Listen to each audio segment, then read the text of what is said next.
Sí, entonces venimos con la práctica número 11. Usted lo tiene como 11, yo tengo como 4, relativamente era así. Pero bueno, no ha variado mucho para los casos y la verdad es que no varía nada. Sigue siendo lo mismo.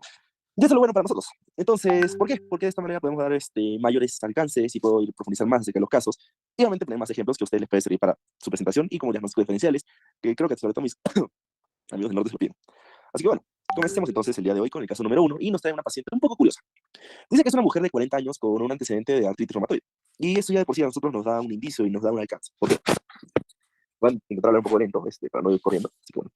La artritis reumatoide, tienen que acordarse que es una enfermedad autoinmune.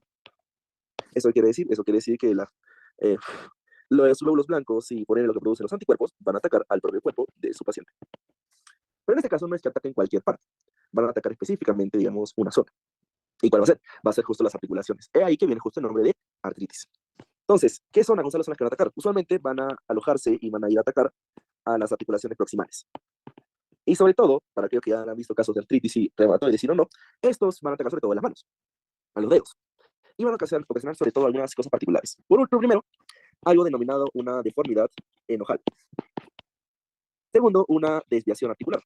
Desviación articular. Y por último, pero no menos importante, vamos a cursar con algo denominado cuello de cisne. Gonzalo, ¿por qué se denomina cuello de cisne? Lo que pasa es que la deformidad del dedo llega a tal punto en la cual justo adopta esta forma, ¿no? Como un cuello de cisne. Esta es la uñita y este es el dedo. Entonces, por eso es que se menciona así como un cuello de cisne. Esas son características que se pueden hallar entonces para poder diferenciar y poder sospechar de artritis reumatoide. Y obviamente hay anticuerpos, ya más específicos que obviamente yo no los voy a mencionar porque si no lo voy a marear más. Ahora, eso como un dato primario. Sigamos y nos dice que está en tratamiento con methotrexate. ¿Desde hace cuánto? Desde hace un año. Ahora, este es otro punto importante porque nos menciona que toma methotrexate. ¿Qué es importancia? ¿Cuál es, digamos, lo redundante, sobre todo con el methotrexate? Lo que sucede es que este va a pertenecer a una familia de medicamentos denominados fármacos. Entonces, desde ahí ya tenemos un origen. Ahora, a mí me va a preguntar, Gonzalo, ¿qué significa fármaco? Fármaco viene justo del término fármacos antirreumáticos modificadores de la enfermedad. Sencillamente fármaco, que se utiliza para qué enfermedades. Artritis reumatoide, por ejemplo, para artritis psoriásica o incluso para una espondilitis anquilosal. Si te hablo en chino, no te preocupes, ya tú lo verás cuando veas reumato, ahorita ni te invadas en ese problema. Recuerda que estas enfermedades causan dolor, causan inflamación, daño, por ejemplo, articular o pueden causar discapacidad. Entonces, estos medicamentos justo lo que van a hacer es evitar que pasen estas cosas. Ahora, ¿cómo lo hacen? Por un lado, van a eliminar o van a disminuir lo que es la tormenta de citoquinas. Van a disminuir lo que es la activación de linfocitos T. Van a disminuir la proliferación celular. Y por último, van a disminuir la respuesta inflamatoria. Entonces, todo esto a nosotros nos va a ayudar ¿para qué? Para poder modular y poder controlar las enfermedades autoinmunes. Recuerda eso. Las enfermedades autoinmunes, como su propio nombre lo dice, son enfermedades en donde el propio cuerpo se va a atacar a sí mismo. Y eso también quiero mencionarlo para que ustedes lo tengan mapeado. Lo vamos a ver cuando veamos sistema inmunológico, ahorita aún no lo tenemos, pero igual es importante. Entonces, si tú te acuerdas, tenemos algo denominado linfocitos T. Entonces, los linfocitos T, cuando se activan, cuando están activados, por así decirlo, te producen citoquinas. Por ejemplo, factor de necrosis tumoral alfa, interleuquina 1, interleuquina 6 y más, mayores. Pero estos linfocitos T, recuerda que se producen de una forma. Ellos, ¿en dónde se producían? Obviamente van a decir en la médula ósea, perfecto. Pero ¿dónde maduraban? Ahí es donde entraba el timo. Acuérdate del T de timo. Ahí está la T. T. ¿Por qué redundante? ¿Por qué nos importa? Porque el timo justo se encarga de regular. Por un lado se encarga de la maduración del linfocito T y por otro lado se encarga de la regulación. Durante el sistema inmune, durante la maduración de estos, hay dos eventos importantes que ocurren en el timo. Ocurre por un lado lo que se conoce como selección positiva y por otro lado lo que se conoce como selección negativa. Para eso vamos a acordar un poco de la clase número 1 de marzo. Vamos a acordar nuestros inicios y vamos a inundarnos en esta parte. Cuando el linfocito T se producía a nivel de la médula ósea, acuérdate que no se producía de una forma madura. Digamos, en primeros estadios. Y si tú te acuerdas, ese linfocito T que salía de la médula ósea era CD4 y CD8 positivo. Gonzalo, ¿eso cómo se traduce? Se traduce en que aún no sabía qué quería hacer con su vida. No sabía si quería estudiar medicina o ser astronauta, por así decirlo. Aún no se podía entonces saber bien. Es aquí entonces donde llega el timo. Y cuando llega el timo, se da la selección positiva. ¿Qué pasaba acá? El linfocito T decidía si ser CD4 o CD8. Es decir, que aquí por fin decidía qué hacer con su vida, si ser o no ser, si era o no era. Antes no, antes era ambos. Aquí recién decide si ser CD4 o CD8. Y Gonzalo, ¿cuál es la diferencia entre uno y otro? Lo estudiamos en el sistema inmune, pero igual. Fija, CD4, acuérdate que se encarga sobre todo de la señalización, en la activación de celular, porque sobre todo te producía citoquinas. Y el CD8, por su lado, actuaba como un natural killer. Se encargaba sobre todo de las defensas, se encargaba del ataque, de ir entonces en contra de las células, o mejor dicho, germes.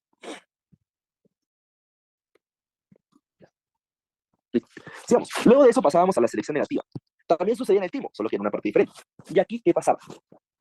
Imagínate tú que eres el segundo hijo. ¿Qué pasa con el segundo hijo? El segundo hijo es más revoltoso, por así decirlo, ¿no? La mayoría de la gente dice eso. Más travieso, hace más desastres.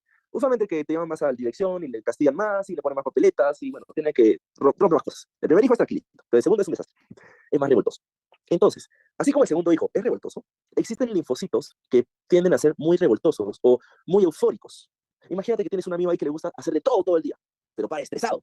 Le gusta estudiar, hacer las tareas, ayudar a sus amigos, hacer los exámenes, dictar clases, hace de todo, pero ya hay un momento en donde se estresa y donde ya empieza entonces a ir en contra suya. Es en este punto entonces donde vamos a tener algo denominados linfocitos autorreactivos. O sea, ¿qué son estos linfocitos autorreactivos? Estos linfocitos, en teoría, llegan a existir en algún momento de su vida, pero luego van a fallecer. Me explico. Existen a veces linfocitos que se forman en el timo, pero que en vez de darte una respuesta tranquila, te da una respuesta exacerbada. Por ejemplo, cuando reacciona frente a una inflamación, te debe generar, digamos, 10 moléculas de interleuquina 6. Estos linfocitos autorreactivos te forman 100 moléculas de interleuquina 6, es decir, una reacción exagerada. ¿Y cuál es el problema? Que estos, a la larga, en algún momento pueden llegar a cansarse y decir, oye, ¿sabes qué? Yo soy alguien que vive para extrovertido, alguien que no puede quedarse quieto. Así como tu hermano, así como este amigo que te digo que le gusta hacer de todo, igualito este linfocito dice, ¿sabes qué? No puedo esperar a que venga una inflamación, que venga una infección para recién activar. Yo necesito estar en actividad. Entonces, este linfocito autorreactivo se va a empezar a atacar a sí mismo. Y es ahí en donde empiezan los anticuerpos contra células del propio cuerpo. Estos linfocitos autorreactivos son los culpables de estas enfermedades autoinmunes.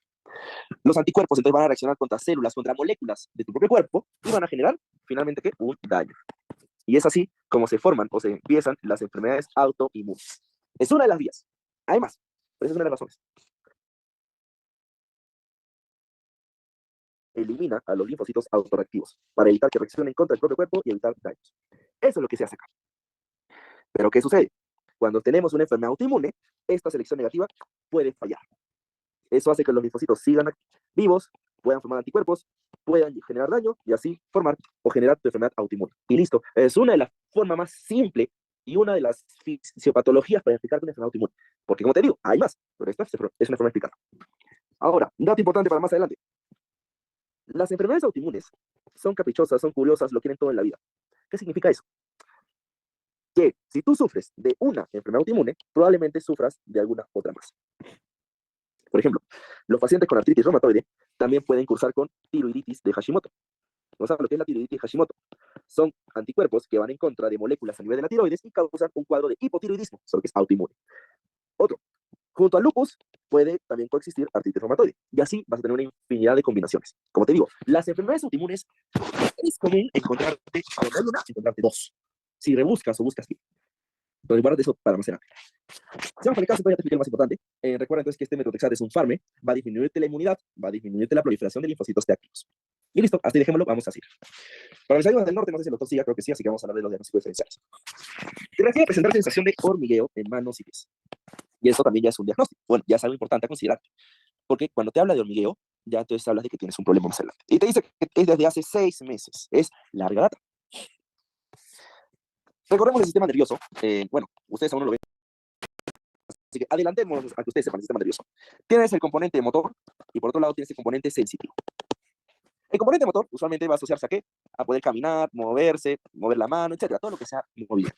En cambio, el componente sensitivo es el de sensibilidad, el que tú puedas sentir que está caliente o que está frío o que te pasa electricidad, etcétera.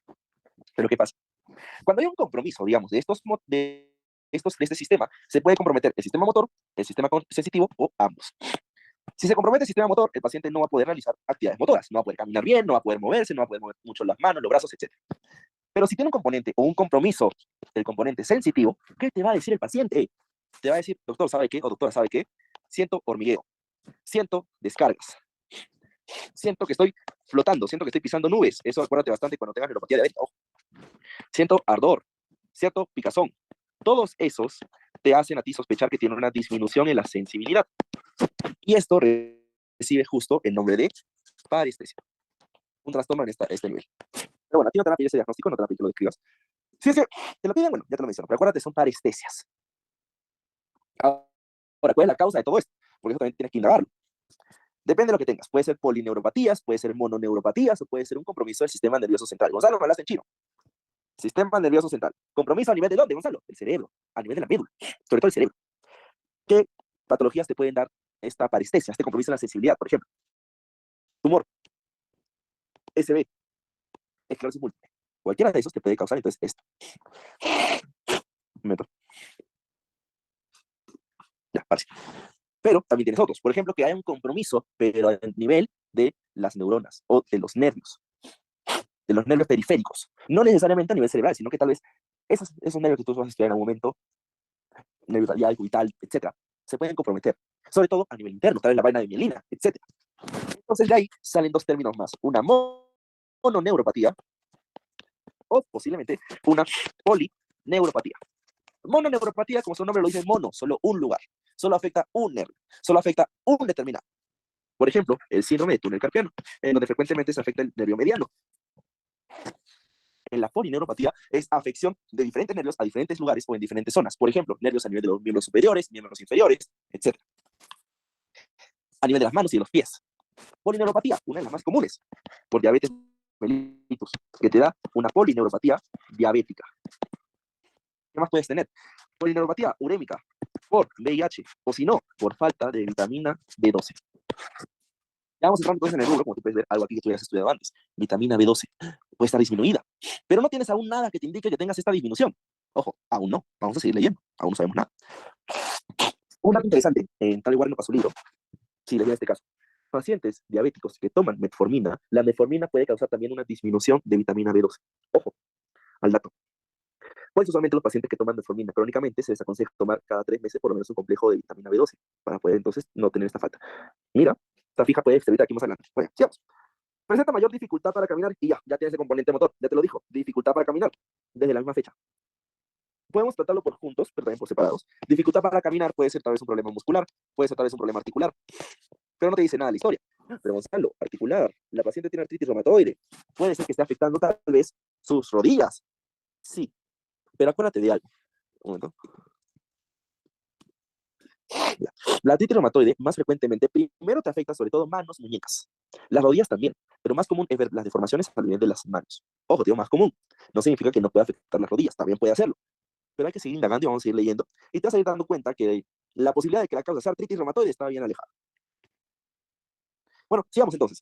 Motivo puede ser muscular o articular o tal vez, por ejemplo, epilepsia. La epilepsia también te puede causar dificultad para caminar o incluso varios episodios de epilepsia pueden causar inclusive daño a nivel de las neuronas, a nivel cerebral. Tenlo eso en cuenta. Tengo un paciente que está así. Causas infecciosas también puedes tener, por ejemplo, VIH, meningitis, esclerosis múltiple, sarcoidosis. Tóxicos, obviamente. Por ejemplo, ¿cuál es el tóxico común que te da una marcha específica? No como la marcha del borracho. El alcohol. El alcohol te puede causar dificultad para caminar. O si no, causas metabólicas. Y dentro de las metabólicas tenemos déficit de vitamina B12. Entonces ya vamos viendo una relación, por ahí tal vez algunos diagnósticos parecidos. Bien. Dato. ¿Puedo descartar todas las infecciones? Claro que sí. ¿Acaso el paciente tiene fiebre? No. ¿Una infección te da fiebre? Sí. ¿En qué situaciones la infección no te puede dar fiebre? Tal vez en adultos mayores, porque en adultos mayores se acuerdan que tienen un déficit a nivel del sistema inmune, y eso lo vamos a aprender de aquí a 2 semanas. Pero te voy dando estos datitos, porque eso te pueden servir para exámenes, te puede servir para una revisión, o si el doctor te pregunta, ¿por qué no puede ser una infección? No tiene fiebre. Acuérdate que la mayoría de infecciones siempre cursan, por lo menos, con fiebre. Bueno, sigamos leyendo y te dice que le solicitan un hemograma. Chévere, le solicitan un hemograma y ves eritrocitos en 3 millones. Hemoglobina en 9. BCM 125. Reticulocitos 0.1. Leucocitos 3100. Neutrófilos 1400. Plaquetas 110.000. Voy a pararme hasta ahí. Ustedes ya saben que normalmente yo les digo que ustedes examinen todo lo que ustedes han podido ver. Yo les doy los puntos más claves, más importantes. Entonces, acuérdate que para la primera pregunta siempre analiza uno por uno, ¿no? Pones hemoglobina, valor del paciente, valor normal. Interpretación, si está aumentado o disminuido. Y por último, si quieres diagnóstico. Por ejemplo, anemia leve, moderado, severa.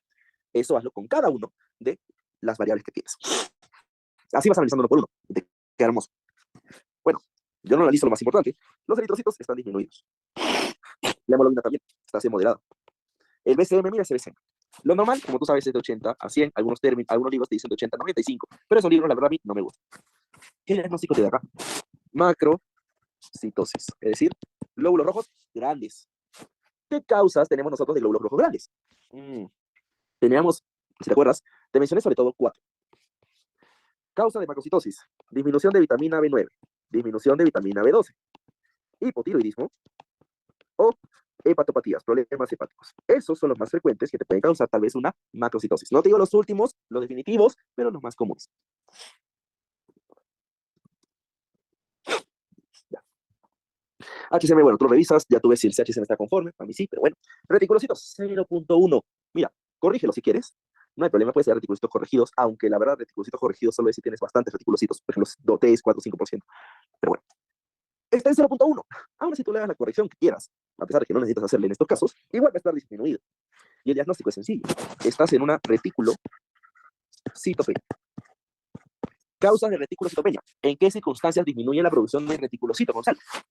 Cuando tenías disminución de la materia prima o posiblemente cuando tenías algún trastorno en la médula ósea. Gonzalo, ¿qué te refieres con materia prima? Disminución de hierro, disminución de vitamina B9, disminución de vitamina B12 o trastornos en la médula ósea, invasión medular, aplasia medular. También podía ser en esas circunstancias. Hay otras, sí, pero te digo las más comunes. Reticulocitos, leucocitos 3100 también está disminuido, lo común es de 4500 a aproximadamente 11000. Neutrófilos también están disminuidos, puede ser desde 1800 aproximadamente. Y lo último que te voy a analizar son las plaquetas, que también están disminuidas. Recuerda que los valores normales son de 150.000 a 450.000. Entonces, teniendo eso, ya tienes un diagnóstico, claro que sí. Ya tienes un análisis que hacerte. Y incluso te lo voy a hacer yo para ayudar. Esto en donde te dice abajo, porque tienes una pregunta a ti que te dice qué alteraciones fisiológicas se encuentras en este caso. En esta pregunta lo que tú tienes que hacer es todo lo que analizaste en tu tablita esta hermosa, donde dividías uno por uno, aquí lo juntas. Por ejemplo, anemia moderada, macrocítica, normocrómica, A regenerativa. Así tú lo vas a juntar. ¿Qué más tienes? Tenías leucopenia, más neutropenia leve, más lo que quieras allá. Si no hayas nada, no lo pones. ¿Y qué más tenías? Plaquetopenia leve. Esto te da un diagnóstico global, ¿no? Te da algo más. Anemia, leucopenia, plaquetopenia. Tienes la disminución de las 3 series de la médula ósea. Eso se denomina pancitopenia. Y listo, ya tienes un diagnóstico más certero y más fijo. Ya lo tienes, ya está casi cerca, más o menos, hay que seguir entonces hablando y hay que seguir entonces indagando, porque tenemos más analítica. Hasta ahorita tienes que tiene el paciente una pancitopenia asociada a déficit motor, déficit sensitivo. Si aún no tienes un poquito la relación de qué causa puede ser, yo ya te la digo si quieres después, pero está más que obvio, porque lo único que está en común en las tres y es una vitamina. Seguimos viendo el resto de analítica y por primero tenemos el folato sérico. El folato sérico, algo que sí quiero detallar aquí, los valores normales son de 3 a 17. Y como tú puedes ver, está en 3. ¿Eso te quiere decir? Que está en el límite inferior normal. O sea, tú le bajas una nadita y ya está bajo. Límite inferior normal. Cobalamina. Cobalamina es la vitamina B12. Lo normal es de 200 a 800 picogramos por mililitro. Está en 100. ¿Eso qué quiere decir? Que está bajo. El caso te lo ha puesto, ¿eh? Yo no te lo he puesto. Luego, bueno, por rutina te hacen examen de hierro, pero créeme que te puedo decir que todo está normal, así que no hay problema. Y luego te ponen factor hematoideo. Ahora, ¿por qué nos interesa a nosotros en lo que es el factor hematoideo? Un momento. Sí, sí, siento. Ya, ok. Pues, ya. Entonces, el factor hematoideo es en sí un anticuerpo, el cual a nosotros nos ayuda bastante. ¿Por qué? Porque nos va a indicar si hay actividad de la enfermedad, en este caso probablemente de la artritis reumatoide, o de una enfermedad autoinmune, y si se encuentra activa. ¿Cuáles son ahora los valores normales, por así decirlo, que podemos nosotros esperar en sangre? Depende del laboratorio, pero lo que normalmente se maneja es que sea menor a 15 unidades por mililitro. Si es que está así, entonces significa que no hay problema, que aún está, digamos, controlado, por así decirlo, que no está en actividad ahorita, que no está causando daño. Por eso les decía, esta dificultad para caminar, que es el culpa de las rodillas, es un poco difícil. Usualmente la deformidad en la artritis reumatoide es con largos años de diagnóstico, ya los abuelos, 60, 70, 80. Pero que una señora de 40 años te haga ya una deformidad considerable de rodillas a tal punto que no pueda caminar, es bien difícil. Considerando que el factor reumatoideo también está bajo, está normal. Luego tienes la proteína C reactiva, pero aquí te ponen algo bonito, ultra sensible. ¿Eso qué significa? Significa que es más sensible. Cabe la redundancia, aún así suena medio loco, es la verdad, que es más sensible, que es más específica todavía. ¿Y qué te había dicho? La PCR es un signo cuando está elevado de ¿qué? De inflamación. Puede ser autoinmune, infección, trauma, lo que te causa alguna inflamación, eso va a aumentar el PCR. Pero como puedes ver, está normal, ¿no? Los valores normales de esta PCR ultrasensible es menor a 3 miligramos por litro. En este caso está en 1.5. Listo. Entonces te dice que no hay una actividad ahorita de la enfermedad, que no está activa, que no está causando un daño, que no está causando inflamación. Y por último te ponen esto curioso. Se realiza una prueba de Schilling, cuyo resultado arroja excreción menor a 10% en 24 horas. Esto te da el diagnóstico definitivo, pero antes de pasar con ello, quiero hablar un poco acerca de las láminas periféricas que te ponen, que son dos. Entonces, con esto también tú puedes hacer el diagnóstico, créeme, porque tienes algo aquí bien especial. Esto es un glóbulo blanco. Específicamente, si queremos hablar de qué glóbulo blanco es el neutrófilo. Pero si te das... ay,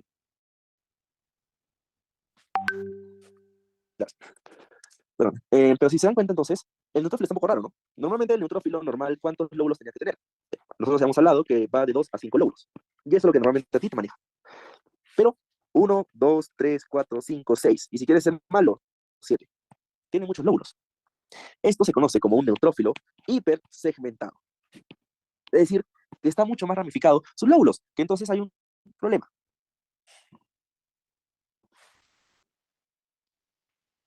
Un momento, chicos, estoy llamando. Deme 5, por favor. Hola. Tranqui, escucha, te voy a llamar a las 9, por favor. Estoy dando clase. Aquí, vais.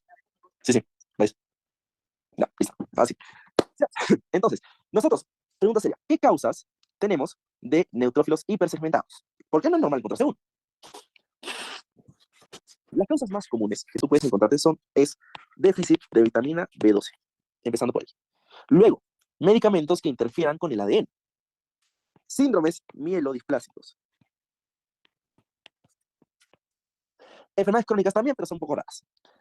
Y, como te digo, fármacos citotóxicos.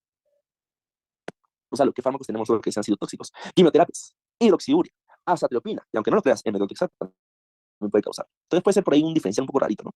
Pero vamos a darnos cuenta que aquí hay más signos. Por ejemplo, esto que ven acá. ¿Qué es eso, Gonzalo? Sencillamente, tú te pones cuenta, es un glóbulo rojo, pero está grande. Es glóbulos rojos macrocíticos. Hay una macrocitosis evidente, son glóbulos rojos grandes. Ahora, todo esto, ¿con qué se va a asociar? Todo esto, ¿a qué se puede relacionar? Tenemos, evidentemente, después de todo, no, aún falta hablar de lo otro, lo último, que es justo esto que te ponen a ti, que es el test de Schilling o la prueba de Schilling. Y aquí quiero que presten bastante atención, porque usualmente es un poco mareado al principio, así que tienen que seguirme el hilo. Si no les queda claro, me lo dicen por chat, porfa, porque no puedo ahorita, un momento, así. Ay, Dios. Ya, me lo dicen por chat si no se entiende bien, o si quieren que repitan al chat de Medical Racers, porque el otro no lo veo.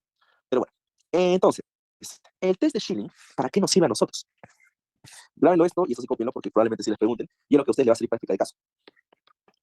El test de Schilling, a ustedes lo que va a permitirles es valorar la absorción de quién?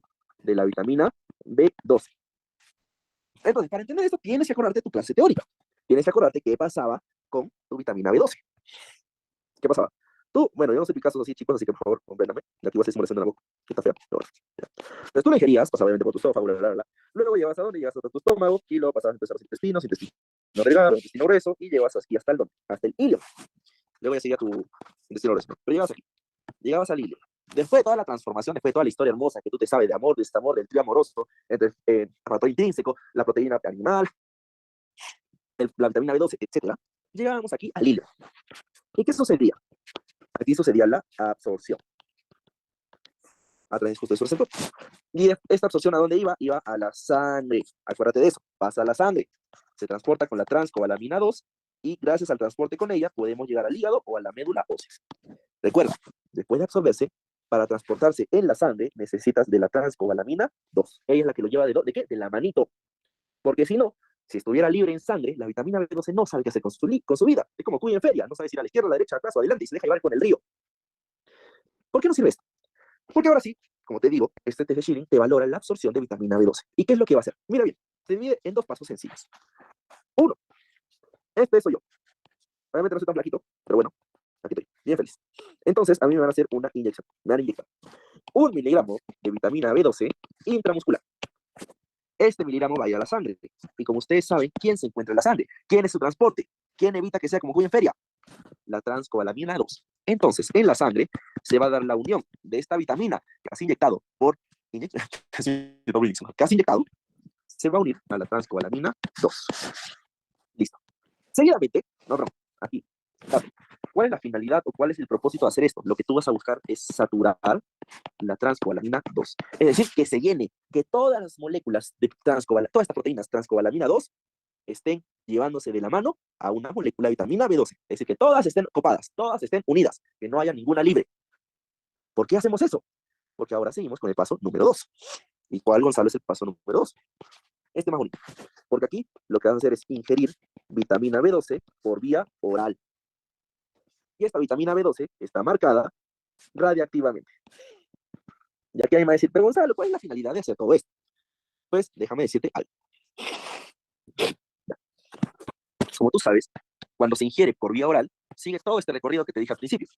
Entonces, al final, esta vitamina B12 va a llegar de la mano con el factor intrínseco y se van a ser captados por su receptor de cubidina. Van a ser entonces endocitados, la vitamina B12 va a ser liberada, y luego esta vitamina B12, ¿a dónde pasaba? Pasaba a la sangre. Pero ojo, aquí hay un problema.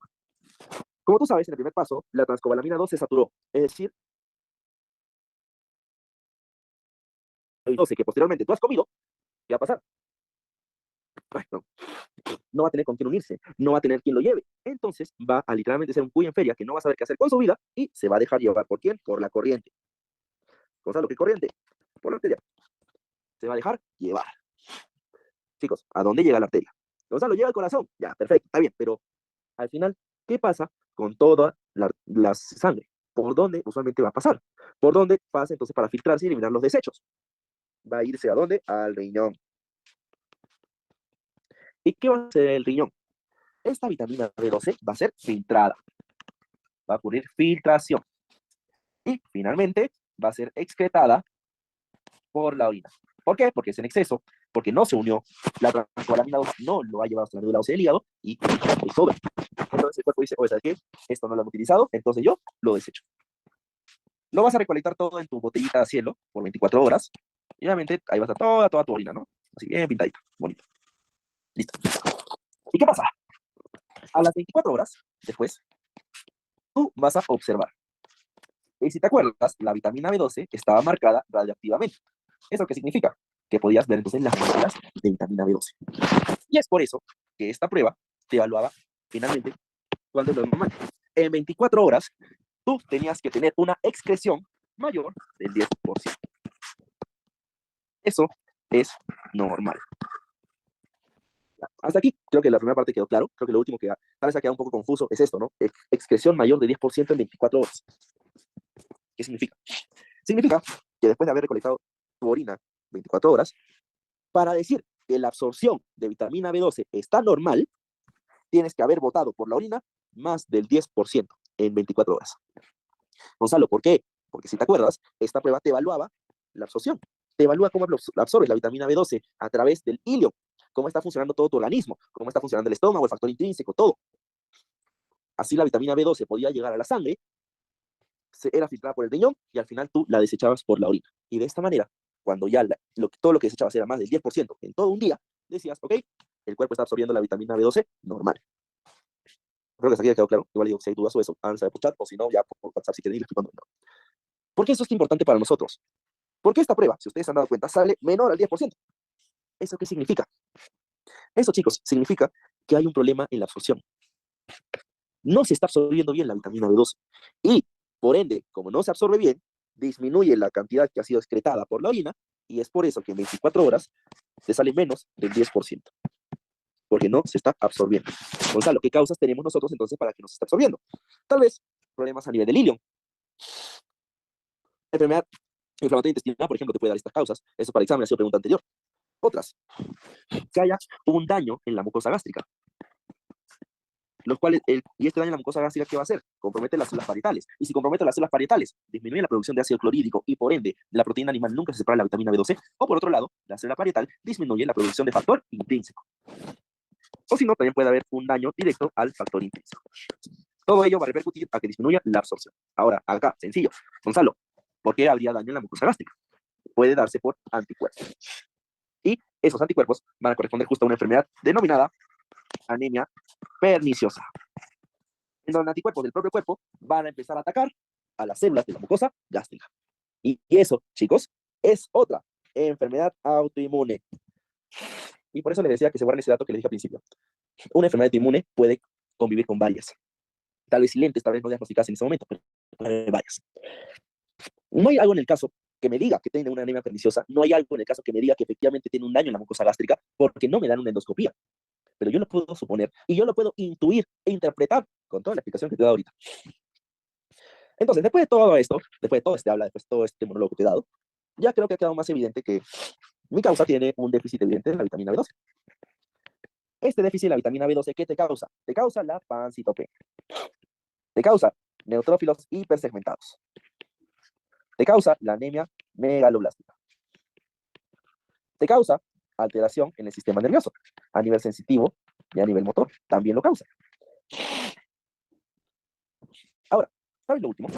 Ya que me preguntes, pero Gonzalo, ¿por qué la vitamina B12 causa pancitopenia? Lo que sucede es que la vitamina B12 no solo se reserva para los glóbulos rojos, es para todo. Porque este va a causar al estar disminuido, causa una alteración en la síntesis del ADN.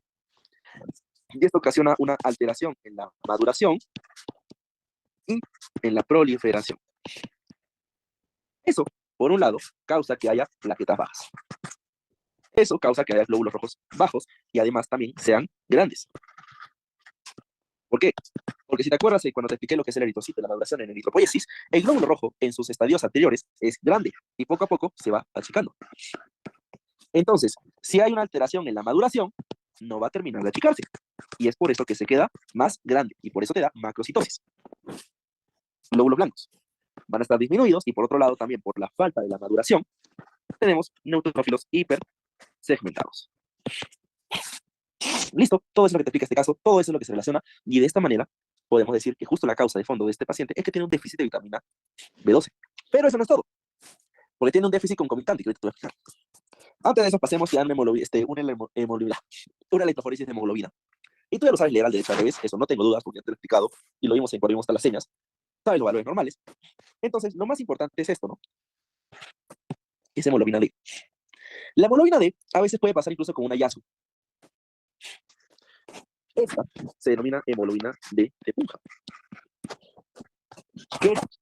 ¿Cómo o por qué está causada? Este se da debido a que existe una mutación en la cadena beta y esta mutación corresponde a la sustitución de un aminoácido. ¿Qué sucede aquí? Así como pasó con la hemoglobina S de mi anemia falciforme, aquí sí, mira, un aminoácido de glutamato se reemplaza por uno de glutamina. Y eso te da esta nueva característica y te genera la hemoglobina D. Gonzalo, ¿es significante? ¿Causa clínica? Y se me salió el dejo, perdón. ¿Causa clínica? No, mayormente es asintomático. Así que por ese lado no hay que preocuparnos. Hay unos pacientes que sí pueden hacerte sintomatología, pero mayormente la sintomatología es una anemia leve o si no, es splenomegalia. Pero no va más allá. Y si tú te acuerdas de tu casito de nuevo, el paciente no tiene eso. No tiene splenomegalia. Anemia leve no tiene anemia moderada. Entonces, como te digo, a veces estas hemoglobinas pueden hacer hallazgos. Tal vez lo hayas encontrado de casualidad porque has hecho una electroforesis de hemoglobina y lo has encontrado yo sorpresa, tiene una hemoglobina diferente. Pero no necesariamente este hallazgo va a significar toda la patología, toda la sintomatología que tiene el paciente. Entonces, ese es. Ya te expliqué qué es lo que sucedió, ¿no? Que probablemente tiene de fondo una enfermedad autoinmune que ataca la mucosa gástrica, lo cual altera la absorción de vitamina B12 y por eso está disminuida y causa la anemia megaloblástica. Perfecto. Pero hay un detalle más, que está al inicio. La paciente toma metotrexate. Y si bien es cierto, el metotrexate es un farme, este también puede causar otras cosas más. El metotrexate puede ir en contra de una enzima. Si te acuerdas, el ácido fólico pasaba a ser ácido dihidrofílico y posteriormente podía pasar a tetrahidrofolato. Este después se involucraba justo en el ciclo celular y finalmente te producía ADN. Chévere, hasta ahí todo bien. ¿Cuál es la enzima encargada de pasar de ácido fólico a ácido dihidrofólico? Es justo la dihidrofolato reductasa. ¿Por qué te digo todo esto? Porque justamente aquí es donde entra el metotrexate. El metotrexate se ha visto que es un antagonista del ácido fólico. ¿Y cómo lo antagoniza, Gonzalo? Inhibe la dihidrofolato reductasa. ¿Y qué sucede cuando inhibimos la dihidrofolato reductasa? Disminuye la producción de tetrahidrofolato, por ende disminuye la producción de ciclo celular y por ende disminuye la producción de ADN. Entonces, el paciente, debido a ese antecedente de tomar metotrexate, también puede tener un déficit de vitamina B9, pero obviamente en su forma activa. Y eso es lo que también te podría explicar este caso. Entonces, Gonzalo, me estás diciendo que me han puesto aquí un caso en donde muy probablemente tenga déficit de vitamina B12 y agregado a eso déficit de vitamina B9, sí, por el antecedente. Y porque todo se explica con qué, con la fisiopatología que aquí te estoy justamente contando. Ahora, bueno, sigamos viendo esto. ¿Cuáles son las diferencias? ¿Cuáles son las diferencias de la anemia megaloblastica? Porque ambas se deben. Tenemos uno que es déficit de vitamina B12 y la otra es déficit de vitamina B9. Y ambas son anemias megaloblásticas. ¿Cuál es la diferencia entre uno y otro? La deficiencia de vitamina B12 mayormente se debe a que hay una malabsorción, por ejemplo, la anemia perniciosa. O puede ser quirúrgica, postgastrectomía. Acuérdate de esto, pregunta siempre el examen, llévate para el final o algún pasito, porque muy probablemente te lo pregunten. Acuérdate. O cirugías, postgastrectomías o la banda gástrica pueden tener déficit de vitamina B12. ¿Por qué? Porque cortas o disminuyes las células, disminuyes la cantidad de células parietales, disminuyes la producción de factor intrínseco. El déficit de folato, por su lado, mayormente está relacionado a alcohólicos. Y aquí quiero hacer algo también, dato interesante. La vitamina B9 mayormente lo vas a encontrar en comidas de origen vegetal. Y la vitamina B12 la vas a encontrar en comidas de origen animal. ¿Y qué caso te pedían siempre a ti en tu paciente con exámenes pasados? Fija. Acuérdate de Wilson, acuérdate de Náufrago, de Tom Hanks, que se quedaba 5 años varado en una isla. Imagínate que en esa isla no hay animales, solo hay vegetales, frutas. Al cabo de 5 años, lo recogían y el paciente tenía anemia megaloblástica. ¿Cuál era la causa? Déficit de qué vitamina. El dato está arriba. No hay animales, solo se alimentó de vegetales y de frutas. Por eso te digo, la vitamina B9, recuerda que la encuentras en vegetales. La vitamina B12, animal. Si Tom Hanks se quedó parado 5 años y no comió ningún pobre animal, entonces tiene riesgo de tener déficit de vitamina B12. Déficit de folato, recuerda también, sobre todo en embarazadas, tienen mayores demandas de vitamina B9, por ende tenemos que darle suplementos. Recuerda que este déficit de vitamina B9 se relaciona al defecto del tubo neural en los recién nacidos, pero ese es un dato que te sirve, no ahorita, te va a servir para cuando lleves pediatría. Mala absorción, o por último, drogas antifolato, como el metotrexate. La clínica al final va a estar similar, porque ambas son anemias megalolásticas, pero como tú sabes, ¿qué componente va a primar en el déficit de vitamina B12? Mayormente ellos te van a cursar también con síntomas del sistema nervioso. Porque la vitamina B12, la B12 está más involucrada sobre todo en el funcionamiento nervioso, en las conexiones y que hayan un impulso. ¿Se puede hacer más diferencias? Sí, y justo una de las preguntas que a ti te hacen, déjame justo buscar ahora la clase.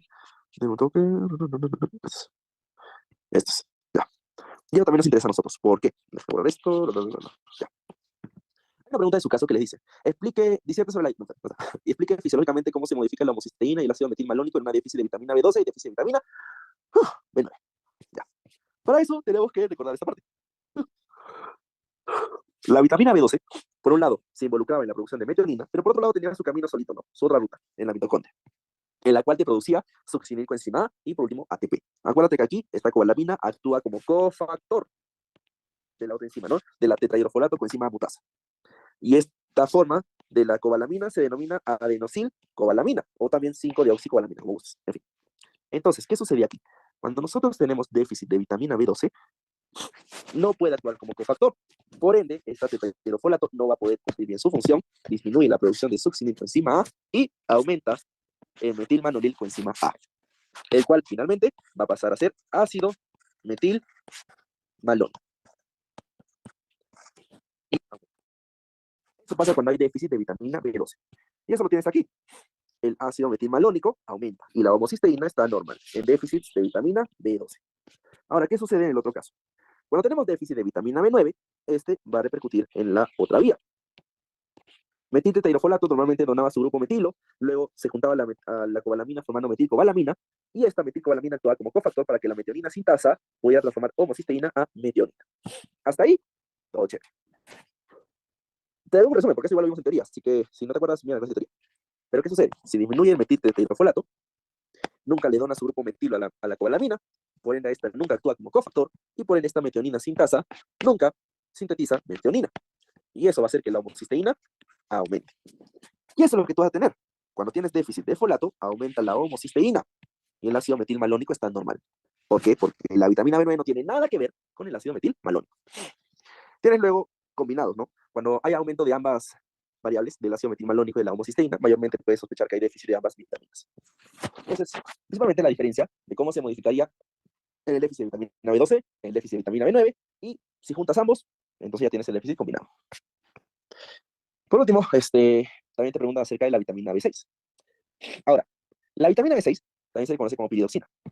Los alimentos se encuentran, como ves, mayormente en el alimento de origen animal, pero ¿cuál es la característica de esta vitamina B6? Esta es actúa como coenzima. La vitamina B6, vamos a verlo acá, actúa como coenzima. Pero va a ser coenzima de la síntesis para el grupo hemo. ¿Es coenzima de quién? Del alacil sintasa. Esa que te expliqué la clase pasada, escucha de práctica, que estuviste mareado, ya es. Entonces, ¿qué sucede? Lo mismo. Si no tenemos vitamina B6, no va a actuar como cofactor y por ende la sintasa va a disminuir su efectividad. Si disminuye, entonces no va a haber una buena síntesis de hemo. No hay síntesis finalmente de hemo. Entonces, eso lleva a qué? A que disminuya la producción de hemoglobina. Entonces, ¿cómo repercute todo esto? El déficit de vitamina B6 te va a causar una anemia microcítica hipocrómica. Diferente a lo que vemos en las anemias por déficit de vitamina B9 y B12. No te hacer cuento largo, puedes buscar más información si quieres, pero eso es lo más importante que tienes que recordar de esta. Y entonces eso es justo la diferencia que lo marca de que esta anemia microcítica. Ahora sí, siendo eso, ya damos por finalizado el caso número 1, caso bonito, caso interesante, pero ahora vamos a pasar por el caso número 2, que en verdad aunque no lo crean, es un poco más sencillo que el anterior. No hay gran cosa justo que ver, pero igual tenemos que verlo bien. Si quedan un toque, chicos, necesito respirar un poco. Necesito tomar agua porque me sigue faltando un poco el aire, eso sí, no lo voy a reconocer. Así que deme 2 minutos, bueno, deme hasta las 7:12 y ya regreso. Descansen, estírense un poco las piernas, ahorita empiezo. Listo, entonces sigamos, chicos. Bueno, chicas, este caso es interesante. Le voy a presentar, digamos, un breve resumen, porque ya está hablando mucho, bueno, me quedan 50 minutos, pero más que todo explicar el cuadro clínico. Así que, empecemos. Preescolar de 4 años, acude al control de niño sano. Madre refiere que presenta diaforesis nocturna desde hace meses. Nota, al pesarlo y tallarlo, que presenta talla baja y bajo peso para la talla. Vamos a empezar por ahí. Primero, paciente de 4 años. Un poco interesante, ¿no? No tienes mucho, no tienes nada, no te dice nada de cuadro, no te dice más. Pero tienes que tiene diaforesis nocturna. No sé lo que es diaforesis, nunca lo he escuchado. Como ustedes saben, en medicina siempre quieren ser elegantes, pero que esto en la pantalla que está sucediendo. Siempre quieren ser elegantes, pero diaforesis es sudoración. Quiere decir que el paciente está que suda bastante por las noches. Así de sencillo, diciéndolo de forma mala. Empezando por ahí. ¿Por qué me importaría esto? ¿Por qué es importante? Hay algo que ustedes más adelante van a aprender. A mí me gusta siempre porque es hermoso. Y algo denominado ciclo circadiano. O sea, lo que es el ciclo circadiano. Primero, tenemos que saber que el ciclo circadiano corresponde justo a los corticoides endógenos que nosotros tenemos en el cuerpo. ¿Y qué significa eso? Significa que al producir corticoides endógenos, tú, mi estimada amiga, tienes antiinflamatorios propios que tu propio cuerpo produce. Listo, ahí, perdón. ¿Pero qué te dice el ciclo circadiano? Te dice, a las 6 de la mañana, cuando tú despiertas, estos corticoides endógenos suben, hasta mediodía están a tope. Pero ya viene la tarde, ya viene la noche y decaen. Y en las noches llegan a ser mucho más bajos. ¿Eso por qué? ¿Cómo se explica? Muy probablemente ustedes cuando han estado enfermos se han sentido mucho peor en la noche que en la mañana. Probablemente ustedes saben que a veces los cuadros son peores en las noches. El asma es peor en la noche. La fiebre se da sobre todo en las noches.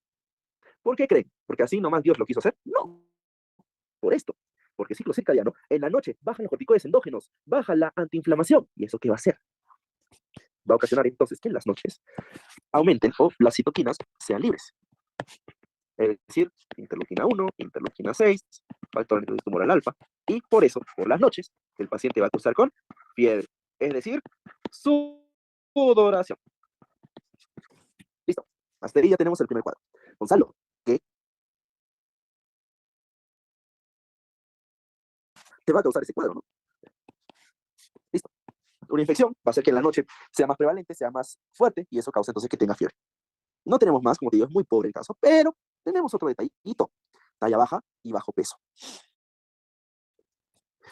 Vamos a ponerlo aquí. Primero te está dando el cuadro que tienes una sudoración nocturna. Sudoración nocturna. Causas de sudoración nocturna. Cáncer. Enfermedades autoinmunes. Una infección. Pero, siendo más específicos, la que más común causa puede ser TB, VIH, endocarditis infecciosa, o incluso apnea. Listo, hasta ahí tenemos todos esos cuadros que pueden causarte TB. Pero te pones que tiene baja de peso. Hay variables en el peso que ustedes van a tener que manejar y yo les voy a enseñar a usar. Tenemos talla para la edad, tenemos peso para la talla y tenemos peso para la edad. Cada uno de ellos, si está disminuido, me va a hablar de un tipo de desnutrición. Acuérdate de eso. Es un tipo de desnutrición diferente. Desnutrición. Aquí también desnutrición. Si te dice que el peso para la edad está disminuido, significa que hay una desnutrición global. No es específico, no te dice mucho. Si tienes una disminución del peso para la talla, tienes una desnutrición aguda. Y si tienes una disminución de talla para la edad, desnutrición crónica. Ahora, a mí me puede preguntar, Gonzalo, yo no hago pediatría, no sé qué significa eso. ¿Cómo me lo puedes explicar en 5 sencillas palabras? Peso para la talla. Significa, imagínate que yo mido 1,80 m, yo debo pesar 80. Ahora, imagínate que mi peso no es 80, es 60. significa que está bajo, desnutrición aguda. Talla para la edad, ponte, imagínate que tengo 18 años, a los 18 años ya debería medir 1,70 m, pero imagínate que en realidad estoy midiendo 1,50 m, significa que estoy bajo, desnutrición crónica probablemente. Obviamente hay más variables que tomar en cuenta ahí, está comiendo, no comiendo, cómo está el peso, etcétera, porque a veces de por sí me puede decir, pero Gonzalo, si mi familia es chata, si mi familia es bajita, obviamente va a ser bajito. Bueno, sí, también, esas son otras variables que ahorita no voy a tocar y no quiero que se traumen. Pero ya de por sí el caso te dice peso para la talla bajo y talla para la edad baja. Tiene desnutrición crónica y desnutrición aguda. Significa que tu paciente tiene una desnutrición crónica, pero como también tiene desnutrición aguda, se le suma otra palabrita. Desnutrición crónica reagudizada. Ojo, llévatelo para la pediatría. Solo cuando tiene desnutrición crónica y desnutrición aguda en conjunto, se denomina crónica reagudizada. Gonzalo, si solo tuviera aguda, desnutrición aguda. Si solo tuviera crónica, desnutrición crónica. Pero como tiene ambos, es desnutrición aguda, perdón, desnutrición crónica reagudizada. Ahora, ¿por qué he hecho todo este florazo a ti? Porque también tienes causas de desnutrición aguda crónica reagudizada. ¿Qué causas tenemos? Cáncer. Infecciones, por ejemplo, ahí la más común, T. Mala alimentación, pero una mala alimentación crónica, obviamente, ¿no? Se imagina, desde niñitos que están alimentando mal. Bajos recursos, que el paciente no pueda comer, que no pueda ingerir porque una disminución en la absorción de las comidas o estilos de vida. Pues tenemos todo eso. Ay, perdón. Ay, me feo. Horrible. Ya. Pero como dato, antes de seguir, quiero resaltarles algo, sobre todo para tener en cuenta. No te dice que el antecedente de mala alimentación sea probable, porque lo está llevando a control de niño sano. No te dice que vivan de bajo recursos, no te dice nada. Cáncer en un niño de 4 años, raro, mayormente debería ser leucemia, una linfoma de Hodgkin. VIH, lo más probable es que pueda haber sido de madre a padre, o sea, de madre a hijo, transmisión vertical, pero tampoco te dice antecedente. No tienes nada. Sigámosle ya en el caso. Hasta ahorita tienes esas sospechas diagnósticas, no tienes más. Te pondré ahorita la entrada, pero no quiero hacerlo muy fácil, pero seguir investigando el caso, porque después te lo dicen y ya quiero hacer unidad clínica, pero hasta ahorita tenemos esto. Entonces, se realiza un hemoglobinotest y ves que tiene hemoglobina en 9. Decides hacer un hemograma y evidentemente ves eritrocitos bajos, hemoglobina baja, BCM en 80, sí, normal, en estos normales, reticulocitos en 0,5 están bajos, leucocitos en 8000 normal, neutrófilos normales, etcétera, etcétera, y las plaquetas normales. Creo que si este es el caso, si no. Sí.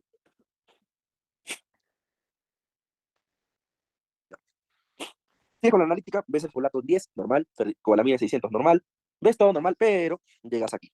Hierro sérico y capacidad total de fijación de hierro. Proteína C reactiva. ¿Ves que el hierro sérico está bajo? Está en 20. Valores normales de 60 a 170. Está bajo. La transferrina en 200. Está normal. La capacidad total de fijación de hierro está en 30. Está baja. Lo normal, usualmente, de 240 a 450. Por último, proteína C reactiva ultrasensible, que te dije, valores normales menor a 1,5. Y mira, aquí está en 10. Está exacerbado, está inflamado, está elevado. Entonces, ¿qué cuadro tenemos? Ahí me va a decir, pucha, Gonzalo, no sé, está raro, ¿no? Está un poquito raro el cuadro. Tenemos un paciente con anemia, evidente. Pero si te das cuenta, es una anemia, ya tu examen es leve, moderada, pero es una anemia normocítica. Pero tienes un detallito. Tienes el hierro sérico bajo, pero tienes la ferritina normal. Mi pregunta es, ¿en qué cuadro podía haber eso? Por ejemplo, ¿cuándo tú podías evidenciar estos casos? ¿En qué cuadros tú tenías hierro sérico bajo, pero ferritina normal? Eso, mis estimados, sobre todo lo ves cuando hay una enfermedad, perdón, una anemia por enfermedad crónica. Yo sé que hasta ahora no hay mucha relación, no te dice mucho el cuadro, pero había algo que no quería mencionarles hasta ver la plaquita y hasta ver los exámenes. Igual, ya tienen que ir aprendiendo las sospechas, sobre todo porque estamos en Perú, así que ya le voy a presentar el cuadro. Como ustedes pueden ver, hay algo que se repite tuberculosis. ¿Por qué herencia? La tuberculosis es prevalente en nuestro país. Bastantes personas investigan la tuberculosis aquí. Entonces, eso es lo que necesitamos evidenciar. La tuberculosis es una afección del pulmón, sobre todo, y te viene con una clínica típica. Primero, el paciente está libremente con tos con sangre, más o igual a 2 semanas o 15 días, y esto se le denomina sintomático respiratorio. Chicos, si ustedes tienen un paciente que está tosiendo ya por 2 semanas, tómenle un beca en esputo. ¿Qué más te viene? Te viene con fiebre, te viene con cansancio, te viene con disminución de peso, te viene con sudoración nocturna. el paciente te cumplía con dos. Te cumplía con disminución de peso y sudoración nocturna. Yo sé que el cuadro típico te van a decir, ay, sí, tos con sangre, tos por 2 semanas, con fiebre, baja de peso, sudoración. Siempre te ponen este. Pero como puedes darte cuenta, en este caso no está presente. Solo te viene con disminución de peso y sudoración nocturna. No es lo primero realmente que pensarías, pero tienes que tenerlo mapeado. La tuberculosis es una enfermedad crónica. Es una infección, pero crónica. Puede durar varios meses. Sobre todo si no es diagnosticado. Esta, como tú sabes, como una infección, en las noches te va a causar justo la sudoración nocturna por lo que ya te expliqué. Entonces, al ser una infección crónica, puede ser también llamada una enfermedad crónica y te puede causar esto que tú conoces como anemia por enfermedad crónica, que más adelante te voy a explicar cómo sucede. Si tuviera tuberculosis, explicaría por qué la PCR está elevada, sí, porque es una inflamación, claramente. Pero para que nosotros tenerlo más seguro, te dan una placa de tórax y un PPD, y te dan esta hermosura que muy probablemente tú no sepas leer, pero yo estoy aquí para explicarte. Entonces, ¿cómo se lee, Gonzalo? ¿Cómo podemos nosotros leer lo que es una placa de tórax? Radiografía. Esto es derecha, esto es izquierda. Todo esto que tú ves aquí es tu pulmoncito. Pero no le decimos pulmón, le decimos hemitórax izquierdo o hemitórax derecho. O si quieres, campo pulmonar derecho, campo pulmonar izquierdo. Pero mayormente usas esto. Gonzalo, esta cosa blanca que veo aquí, ¿qué es? Ese es tu corazón. Gonzalo, esto que veo atrás que tiene forma de... es tu columna. Y Gonzalo, esto que ves aquí... Bueno, en fin, no vamos a hablar ahorita de todas las características porque vamos a hablar aquí de la acromion, ves la cápula, ves la clavícula, ves la faringe, ves el estómago, ves el diafragma, ves el hígado, ves una infinidad de cosas. Por ejemplo, aquí, esto que ves, eso mayormente se relaciona al estómago. Esto que tú ves aquí, hígado, gigante, ¿no? Y Gonzalo, ¿cómo sabes que esto es el estómago? Porque, obviamente, el estómago cuando tiene contenido, puede estar copado, ¿no? Por ácido clorhídrico con las comidas. Pero, ¿qué pasa si está vacío? Puede haber burbuja, puede haber aire. El estómago vacío, a veces nosotros también podemos tragar aire. Ahí está. Y ya más abajo tienes los demás componentes, tienes el intestino, pero no se ve bien porque es una mala placa, no se ve, es para campo pulmonar esta placa. Bueno, ahora, ¿qué es lo importante que tienes que reconocer y tú sabes? Cuando nosotros vemos placas, radiografías, tienes dos terminologías. Tienes radiopacidad y por otro lado tienes radiolucidez. Radiopacidad se va a referir a todo lo que tú veas blanco. Y mayormente, Gonzalo, ¿qué vas a ver blanco? Líquido, hueso, estructuras densas, óseas, tejido ahí denso. Por ejemplo, el hígado lo ves blanco. Todo eso que sea así lo vas a ver blanco. Por otro lado, radiolucidez. ¿Qué vas a ver radiolúcido? ¿Qué vas a ver así? Radiolucidez se refiere a que lo ves negro. Y lo negro va a hacerte alusión al aire. Es por eso que ambos pulmoncitos se ven negros. Porque hay contenido de aire. Si tú eres más meticuloso, más metido, vas a poder darte cuenta que hay estas pequeñas cositas, ¿no? Obviamente esta muestra ya no se ve mucho más porque ahí puedes ver bronquios, o si no aquí podrías ver el hilo pulmonar, y luego como saben todos los bronquios hacia ahí, y es de esa manera como a veces puedes diferenciar bastantes cosas. Bueno, entonces ya sabes que lo tienes que ver entonces negro. Pero ¿qué sucede en este pulmón derecho? Como tú puedes ver, aquí ves algo, ¿no? Aquí ves toda esta mancha gigante. Aquí hay una radiopacidad, está blanco. Y como te dije, el pulmón tendría que estar negro. Gonzalo, ¿no será el corazón? No, chicos, si el corazón está para el otro lado, a no ser que tenga dextrocardia, que el corazón está para la derecha. Gonzalo, no puede ser el hilo pulmonar. El hilo pulmonar es chiquito, la justa se ve, aquí está. Gonzalo, los bronquios, imposible. Los bronquios jamás te van a formar un patrón tan denso como una colección. Cuando nosotros estamos viendo esto, lo que vamos a notar es que tenemos un compromiso pulmonar. Y Gonzalo, ¿qué puede ocasionar este compromiso pulmonar? Infecciones, colecciones, edema, neumonía, derrame pulmonar, edema pulmonar, infecciones como tuberculosis, aunque estas mayormente te forman cavernas, pero, siéndoles honestos, tal vez aquí podría haber una ligera caverna, la mala, sienta que quieres engañar al ojo, pero bueno, más o menos. ¿Por qué digo caverna? Porque si se dan cuenta, esta partecita está mucho más negra que lo demás. Pero ya, no les quiero meter con eso porque ustedes ahorita no deben aprender a leer radiografías, solo quiero que se queden con lo más evidente. Si a ustedes les piden, a ver, señor, ¿dónde está la caverna? Podrían decir tal vez que es esta. Bueno. Y la caverna hace alusión también a la infección por tuberculosis, ya que se forma justo cavernas por esta misma infección. Entonces tenemos el compromiso pulmonar, perfecto. Pero de algo más, y te dan esta prueba de PPD. El PPD significa derivado proteico purificado. Es una prueba justo en la cual ya más adelante entenderemos mejor cómo se hace, pero le inyectas un par de mililitros de un derivado justo de Mycobacterium tuberculosis. Y lo inyectas en la piel, intradérmico. Esperas aproximadamente de 2 a 3 días que se genere la respuesta inmune. Y adelantándote, es un tipo de hipersensibilidad que más adelante ya aprenderás cuál, tipo 4. Pero bueno, eso es para más adelante. Acuérdate que es una hipersensibilidad tipo 4, también conocida como hipersensibilidad retardada, mediada por linfocitos T. Pero ya eso más adelante te explicaré mejor, ahorita no te mates. En fin, ¿por qué me interesa esta prueba de PPD? Porque como tú puedes ver, aquí se ve todo esto inflamado. De 2 a 3 días, tú lo que vas a buscar es ver si ha habido una reacción. Y esta reacción usualmente te va a formar una zona indurada eritematosa. Y eso es lo que el neumólogo va a medir con su reglita ahí, como ves, de milímetros. Gonzalo, está indurado toda esta parte, pero luego toda esta zona aquí está rojita. ¿Qué voy a medir? ¿Todo? No. Solo se mide la zona indurada. Solo se mide la pálpebra, solo se mide la roncha, como quieras decirle. Solo vas a medir esa parte. Y eso es lo que está midiendo aquí. Y como te das cuenta, mide 15 milímetros. Ahora, ¿cómo se interpretan estos resultados? Vamos a ver. Depende del paciente. En pacientes VIH positivos, en pacientes que han recibido recientemente un trasplante, en pacientes que tengan el sistema inmune TIP bajo, si su PPD ya es mayor de 5 milímetros, es un resultado positivo. Ahorita te voy a decir positivo para esperar. Si es un paciente usuario de drogas, si es un paciente que vive en asilos, si es menor de 5 años, si es un paciente de alto riesgo, usualmente los que trabajan en el laboratorio manipulando muestras, si el PPD es mayor o igual a 10 milímetros, ahí recién va a ser considerado positivo. Y por otro lado, cualquier otro paciente que salga de estos ejemplos, si su PPD es mayor o igual a 15 milímetros, ahí recién va a ser considerado positivo. Entonces, como pueden ver, aquí se agrupan los pacientes según la historia, según lo que tengan de fondo. Por ejemplo, sea un paciente con VIH, el PPD ya le sale en 5, ya es suficiente para decir positivo.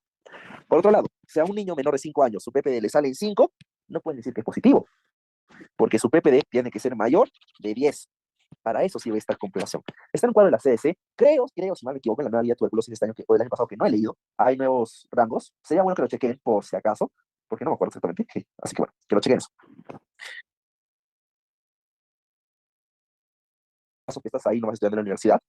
Si tu PPD sale en 10, 9, 8, 11, 13, tranquilo, no hay problema. Cuando sale mayor o igual a 15, ahí sí alármate porque probablemente tengas una infección. Ahora, ¿de qué me sirve todo esto que te he hablado? Todo esto sirve para que tú puedas diagnosticar tuberculosis. Pero aquí hay que hacer una buena diferencia. La tuberculosis está causada por una bacteria llamada Mycobacterium tuberculosis. En otros países hay diferentes, por ejemplo, también existe Mycobacterium bovis, el africanum, o creo que el malatensis, o bueno, otros más. La tuberculosis tiene dos expresiones. Puede ser una tuberculosis latente o una tuberculosis activa. La tuberculosis latente significa que hay presencia de la bacteria. Sin embargo, no hay enfermedad. ¿Eso cómo se interpreta nosotros de la forma que yo siempre lo hago, que es con ejemplos? Imagínate que esta bacteria en estos casos está en el sauna, está en Punta Cana, está tomando su coco rallado, su agua de piña, su piña colada, no le está haciendo daño a nadie, solo existe y ya. No causa enfermedad, no causa lesión, no causa fiebre, no causa nada. ¿Por qué? Porque esta infección está controlada. Se formó tu complejo de Gón, complejo de Ranke, como quieras decirle, los linfocitos todos se activaron y controlaron la infección. Por otro lado está la infección o la tuberculosis activa. ¿Cuándo sucede esta? Cuando el sistema inmune ya no es capaz de controlarlo, cuando hay una nueva infección, cuando hay un progreso, cuando, digamos, el paciente ya pasa por alguna otra situación, se puede activar la bacteria. Y aquí sí se produce la enfermedad, aquí sí hay clínica, aquí sí hay daño pulmonar, y aquí hay mayor riesgo de contagio. Ahora, hay una pregunta, y Gonzalo, ¿cómo yo puedo distinguir entre una y otra? ¿Cómo lo puedo yo diagnosticar? Para eso están las pruebas y la historia clínica. Todo empieza siempre ¿con quién? Con el PPD positivo. Cuando sale el PPD positivo, aún no te asustes, tranquilo, porque el PPD positivo lo único que te dice es que hay infección. Y esta infección puede ser una infección latente o una infección activa. Es decir, TB latente o TB activa. Gonzalo, ¿cómo lo vas a diferenciar? TB latente es PPD positivo, pero no hay clínica, no hay daño pulmonar, es decir, no hay nada. El paciente está tranquilo. Como te digo, aquí la infección está controlada. Nuestra bacteria está tomando su piña colada ahí rodeado de saunas. En cambio, cuando el PPD sale positivo, para yo decir que es una infección, una tuberculosis activa, tienes que sumar otras cosas. Clínica y daño pulmonar. ¿Cómo evidencias el daño pulmonar? A través de la radiografía de pulmón. Y todo esto, chicas, lo cumple el paciente. Tiene clínica, tiene daño pulmonar y claramente el PPD está. Ahí está, PPD, daño pulmonar, y la clínica ya la analizamos. El paciente tiene una tuberculosis activa. Plan, darle su tratamiento, darle sus antibióticos, por lo menos unos 12 RHZE, 4 H3R3, 6 meses, y reevalúas. Ese es justo el diagnóstico que tiene este paciente. Tiene una tuberculosis activa, chicos.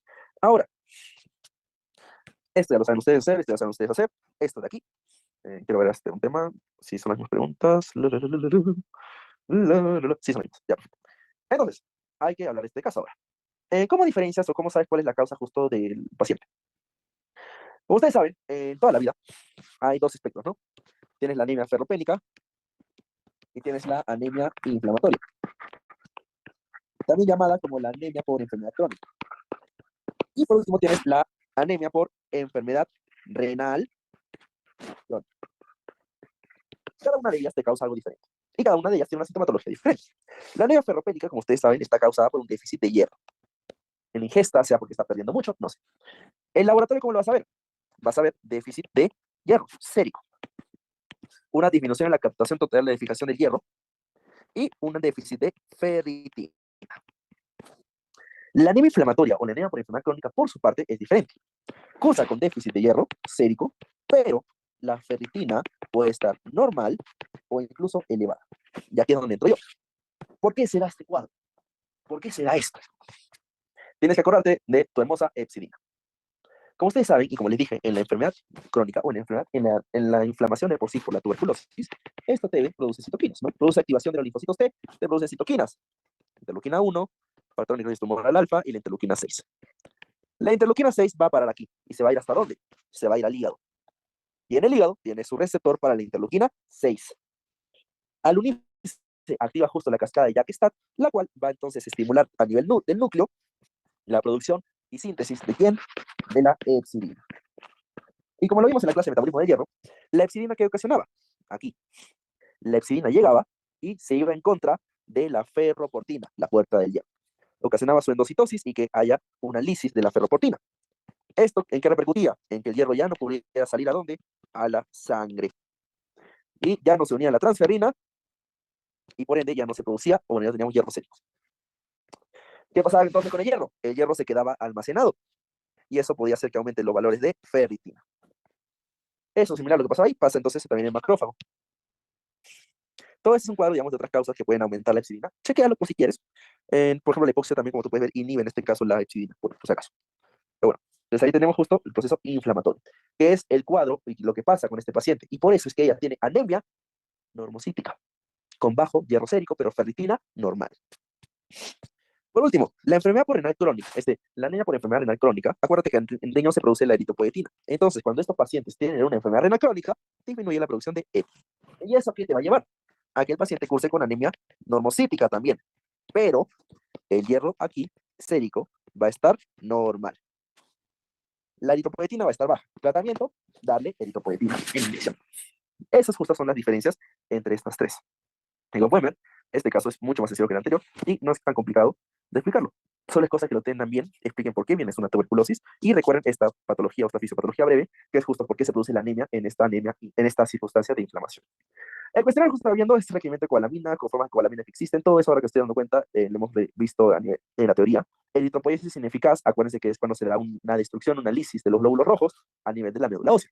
Cuando veíamos eritropoiesis ineficaz, por ejemplo, en talasemias beta, que lo hemos visto en la práctica anterior. La fuente de ácido fólico se le acabo justo de mencionar hoy día. También está. Y bueno, le dicen que revisé unos videos, justo vitamina B12, fisiología, no sé para qué. El reglamento de hierro hemos visto, tipos de hierro que hicimos en la dieta, le dije los dos, también las fuentes de la teoría, las presentaciones de hierro suplementario enteral, se absorbe ya. Esto sí les puedo ayudar también, porque justo les mencionan. Ya. A ver. A ver. El hierro enteral, voy a ponerlo, pues, ya. Te preguntan una pregunta básica que dice, ¿qué presentaciones de hierro suplementario enteral se absorbe mejor? Entonces, hierro enteral significa los que ingieres por vía oral. Y el más utilizado es el sulfato ferroso. El sulfato ferroso contiene aproximadamente 20% de hierro elemental o hierro base. Y se absorbe mejor en ayunas. Este es más utilizado y mejor absorbido. Luego, tienes otro, por ejemplo, el gluconato ferroso. El gluconato ferroso contiene 12% de hierro elemental, o sea, contiene menos. Es mejor tolerado, pero menos potente, como ustedes pueden ver. Ahora, muy aparte de estos, tenemos otros tipos de presentaciones. Por ejemplo, ¿cuál es utilizado usualmente también? El hierro polimaltosado. Y este más frecuentemente se lo das a bebitos. El hierro polimaltosado, ¿cuál es justo la característica? que la forma que nosotros administramos de hierro es una forma no iónica. Es más costoso, pero lo que sí tiene una menor absorción. Ojo. Y luego tienes otro, por ejemplo, hierro bislicato, si no me equivoco, creo que era, y el hierro liposomado.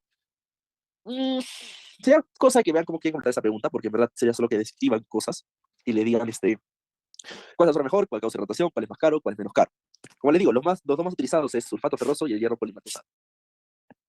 Pero el sulfato ferroso es el más utilizado a nivel mundial, es el mejor absorbido, tiene 20% de hierro elemental y sobre todo se absorbe mejor en ayunas. Recuerda que hay ciertos factores que pueden ayudar a absorberlo mejor en ayunas, pero puede irritar. La vitamina C, jugo de naranja, te puede aumentar también la absorción. Y evita también, sobre todo, tomarlo con infusiones que pueden disminuir la absorción. Entonces, ten sobre todo en cuenta esos puntos cuando vas a ver eso. Igual todo eso se puede buscar en internet, eso no te va a negar, pero sí va a estar. Porque de ahí sí, revisando todo esto, chicos, todo lo demás lo hemos visto igual en clase teórica, incluso los dosajes y las cantidades. Así que bueno, sería bueno que lo revisen. Así que nada, siendo entonces eso lo último, viendo, a dejar un toque, quiero checar acá. No, tampoco hay preguntas ni nada por chat. Entonces, siendo eso, chicas, eso sería todo por el día de hoy. Agradezco justo su estadía, espero que hayan entendido. Igual, siempre si hay dudas o preguntas, nunca duden en preguntarme, hacerme llegar, para yo estar al tanto y también poder responder las preguntas. El día de mañana estaré colgando lo que falta de la teoría y la próxima semana ya seguiríamos entonces con las clases teóricas y prácticas. Así que nada, chicas, buenas noches chicos a todos y muchas gracias.